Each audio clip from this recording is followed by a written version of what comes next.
பாகிஸ்தான் நடத்திய அத்துமீறிய தாக்குதலில் ஆந்திர மாநிலத்தை சேர்ந்த ராணுவ வீரர் வீரமரணம் அடைந்தார். பாகிஸ்தானில் உள்ள 9 தீவிரவாத முகாம்களை இந்திய ராணுவம் தாக்கியதற்கு பதிலடியாக ஜம்மு காஷ்மீர், பஞ்சாப், ராஜஸ்தான் உள்ளிட்ட எல்லையோர மாநிலங்களில் பாகிஸ்தான் ராணுவம் அத்துமீறி தாக்குதலை நடத்தியது.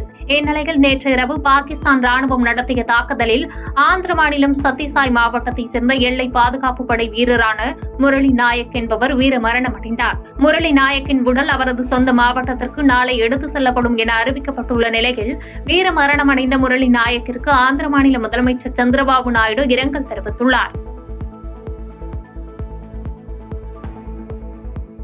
செய்திகளை உடனுக்குடன் தெரிந்து கொள்ள கீழ்கண்ட கேபிள் மற்றும் டிடிஎச் நெட்வொர்க்குகளில் எம்நாடு செய்தி தொலைக்காட்சியை காணுங்கள். பாதகம் செய்பவரை கண்டால் நாம் பயம் கொள்ளலாகாது பாப்பா. மோதி மிதித்துவிடு பாப்பா, அவர் முகத்தில் உமிழ்ந்துவிடு பாப்பா. அண்மை செய்திகளை உடனுக்குடன் தெரிந்து கொள்ள இணைந்திருங்கள் எம்நாடு தொலைக்காட்சியுடன்.